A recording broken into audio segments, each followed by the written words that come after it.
जब नहीं भी हो रहा हो ना तो रुको मत, चलते रहो चलते रहो। ठीक है भाई, सारे सवाल नहीं हो पाएंगे, ये एक्सेप्टेंस रख के आगे बढ़ते रहो।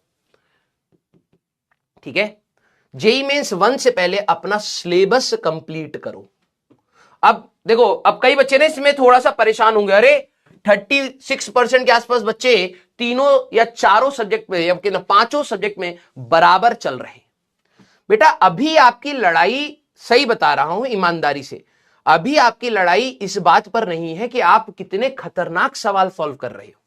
अभी आप सभी लोगों की लड़ाई यह है कि आप अपने टाइम को कैसे मैनेज कर रहे हो, कि जो सिलेबस आगे का हो रहा है उसके साथ आप अपना रिवाइज करते हो जा रहे हो। ठीक है, मैं मानता हूं प्रैक्टिस बहुत ज्यादा अभी नहीं हो पाती, और यह कहानी सभी के साथ हो रही है, ऑफलाइन के साथ भी ऑनलाइन के साथ भी। और इसका कारण ऑफलाइन या ऑनलाइन नहीं है, इसका कारण सिर्फ एकमात्र यही है कि हमें 11वीं और 12वीं का इतना अफरात सिलेबस इतने कम टाइम में खत्म करना है।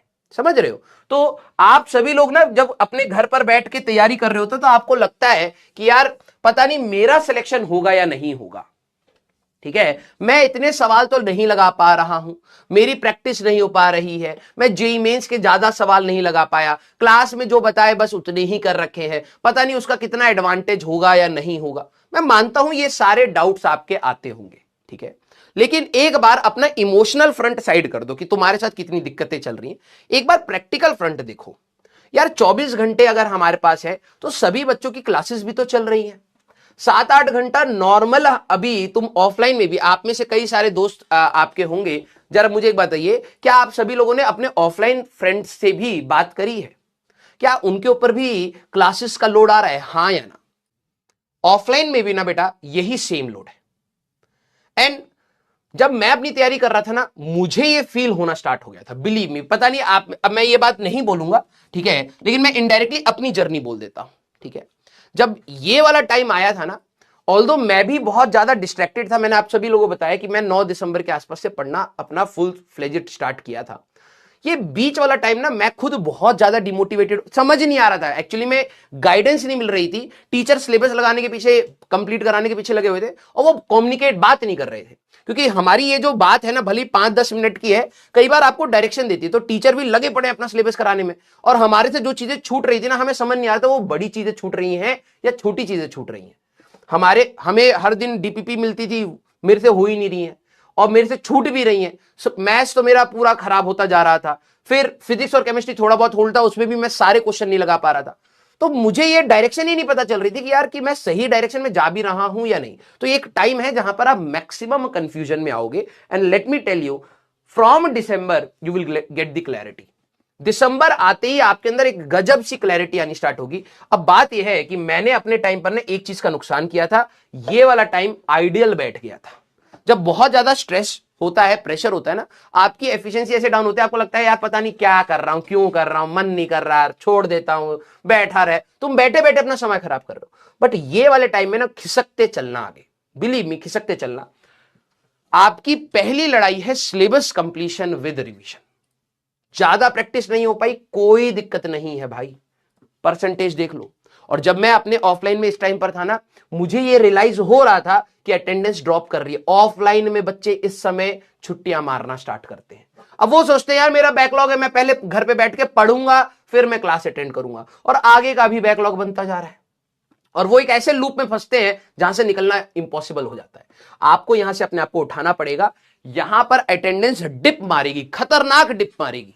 अब आप लोग ऑनलाइन में तो आपको पता नहीं लग रहा, लेकिन अगर आप सभी लोग ऑफलाइन में बैठे होते ना, तो आपको दिखता कि जो पहली क्लास में जो बच्चों की भीड़ थी, जो मोटिवेशन था, जो एनर्जी थी, ऑफलाइन के इस टाइम से अब दिसंबर तक के टाइम में बच्चे चुप। टीचर के 2 क्लासेस के बीच में जो गैप होगा ना, बच्चे चुप, सुस्त बैठे पड़े, समझ नहीं आ रहा, स्ट्रेस में। ये मैंने फील किया है।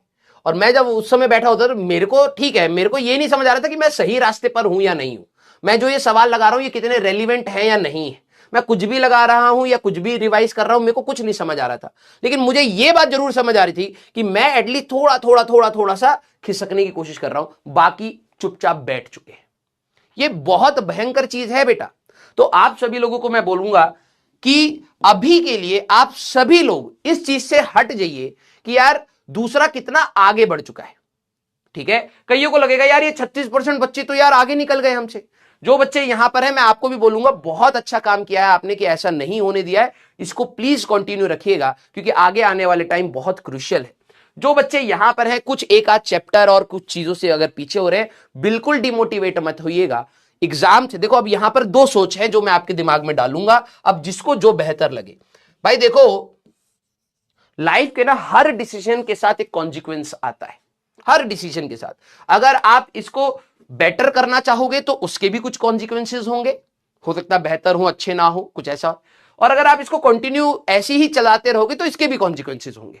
अगर आपको लग रहा है कि आपकी इनएक्टिव स्टेट कि मैं सर नहीं कर पा रहा हूं, मेरे को ना स्ट्रेस हो रहा है, मेरे से सवाल नहीं हो रहे, मैंने 10 सवाल लगाए 3 हुए, अगर आप इस इनएक्टिव स्टेट के साथ भी कंटिन्यू करोगे तो ऐसा नहीं है कि आपको कुछ रिजल्ट नहीं मिलेगा, मिलेगा, फेवरेबल होगा या नहीं होगा वो अलग बात है।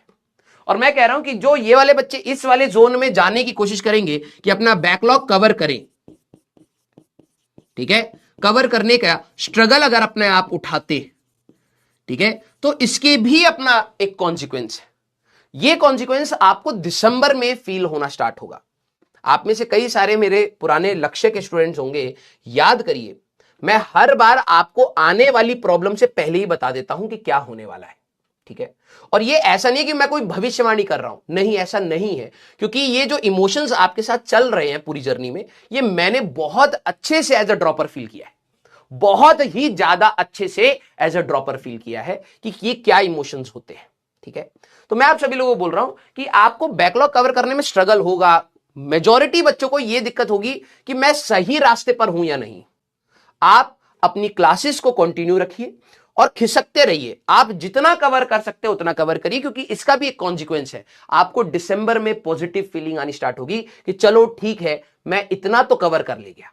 अब इसमें से कई बच्चे ऐसे होंगे जो इस जोन में जाने की कोशिश करेंगे और कर भी लेंगे।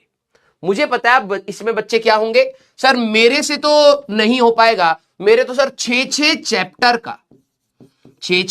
चैप्टर का बैकलॉग है, ठीक है सर मैंने अभी ज्वाइन किया। देख भाई मैं रोज रोज मोटिवेटर करने वालों में से नहीं, लेकिन मुझे उस दिन सैटरडे वाली दिन जब मैं बच्चों से बात करी ना, उन्होंने मेरे को कुछ चीजें बहुत सही रियलाइज कराई। आप में से कई सारे लक्ष्य के बच्चे होंगे, ठीक है। जब हमारा सिलेबस खत्म होता है ना, तो उस सिलेबस खत्म होने से और एग्जाम तक के बीच में हम लोग 10-15 दिन बच्चे को सेल्फ स्टडी के लिए देते हैं। अब लक्ष्य वाले बताएंगे मेरे को, जो बच्चे मेरे से नहीं पढ़े हैं उनके मैं नहीं पूछ रहा हूं। जैसे मान लीजिए हमारा पिछला जो लक्ष्य मेरा खत्म हुआ था दैट इज फ्रॉम 25 या 26 ऑफ नवंबर, मुझे अच्छी तरीके से डेट याद है, और 5 दिसंबर के आसपास से हमारा रिवीजन स्टार्ट था क्लास 11th का। तो ये 10 दिन थे ना, कई बच्चों को लगता है कि सर आप कहां चले गए, और वो 10 दिन बच्चे बता रहे थे सर वो 10 दिन तो हमारे काटने मुश्किल हो रहे थे क्योंकि हमें लग रहा था हम डिमोटिवेट होते जा रहे हैं। तो उन्होंने कहा था कि सर भले ही आप ना क्लास में 5 मिनट के लिए आ जाओ और हमारी कुछ बातें कर लो हमसे और फिर चले जाओ, हमारे लिए वो टाइम वेस्ट नहीं है, बट आप आओ कुछ थोड़ा सा मोटिवेट कर दो, कुछ प्लान बता दो कि हाँ ये चीजें आप अभी कर सकते हो, बस आप उतना भी करके चले जाओगे तो भी हमारे लिए बहुत बेनिफिट होता है। तो मैंने इस बार सोचा है कि यस, अगर बच्चों को ये हमें क्या लगता है, मैं अपना पॉइंट बता देता हूं, हमें लगता है यार बच्चों को ना खुद से इतना बैकलॉग है, 10 दिन अब कोई डिस्टर्ब मत करो, 10 दिन उनको पढ़ने दो, अपने हिसाब से पढ़ने दो, कुछ अपना कवर करेंगे, हम जाके कुछ स्ट्रेटेजी देंगे, फिर वो अपना कुछ और लगाएंगे, आखिरी की स्ट्रेटेजी सिर्फ बच्चे को डिसाइड करने दो कि उसको पता है वो कितना पानी में और कितना बाहर है ना। लेकिन यस, वहां पर इस बार हम कोशिश ये करेंगे बेटा हम रोटेशन में डेफिनेटली आपके साथ आए, कम्युनिकेट करें और आपको अकेला फील ना होने दें। आखिरी दिन हम लोगों का इंटेंशन आपको अकेला छोड़ने का नहीं होता बेटा, हम लोग आखिरी तक या तो यूट्यूब पे या कहीं पर भी हम प्रेजेंट रहते हैं, लेकिन वो वाला जो टाइम है उसका हम लोगों का इंटेंशन ये होता है कि बच्चा अब खुद से रिवाइज कर ले, कुछ दिन अब कोई डिस्टर्ब ना करे, अपनी सेल्फ स्टडी लगाए, रिवीजन करे, शॉर्ट नोट्स बनाए, प्रैक्टिस करे, जो करना है करे। अब 10-15 दिन बच्चे के, ठीक है। लेकिन यस, अगर आप सभी लोगों को वो रिक्वायरमेंट है कि सर बस आप आ जाओ, थोड़ी सी बात कर लो कि ये इंपॉर्टेंट है ये नहीं है, इसको ऐसे कर लो इसको ऐसे कर लो, फर्स्ट शिफ्ट जिसकी है उसके लिए कैसे तैयार करें, जिसकी लास्ट शिफ्ट है उसमें क्या क्या चीजें और इनकॉर्पोरेट करें, तो ये सारी चीजें हम लोग इस बार आपसे कम्युनिकेटेड रखेंगे, ठीक है। जो बच्चे इस वाले कैटेगरी में हैं, बिलीव मी बेटा, मैंने हर बार बोला है हर एक्शंस के साथ कुछ कॉन्सिक्वेंसेस होते हैं, कभी बेहतर होते हैं कभी खराब होते हैं। अगर आपका बैकलॉग है, पहली बात तो कोशिश करिए आप इधर जाए, फर्स्ट प्रायोरिटी आपकी ये होनी चाहिए। लेकिन मान लेता हूं कि अभी भी आपकी तबीयत खराब होनी बाकी है, क्योंकि फ्यूचर में तो कुछ भी हो सकता है, घर पे कोई सिचुएशन आनी बाकी है, पढ़ाई में डिस्टरबेंस होनी अभी भी बाकी है, तो आप आइडल सिचुएशन में मान के चल रहे कि मैं 6 चैप्टर या 7 चैप्टर ये जनवरी तक निपटा लूंगा, और मान लो नहीं हो पाए, जैसे मैंने भी सैटरडे को प्लान किया था मैं रिकॉर्ड कर लूंगा, नहीं हो पाया, दिस इज लाइफ, ठीक है, we have to adjust according to it.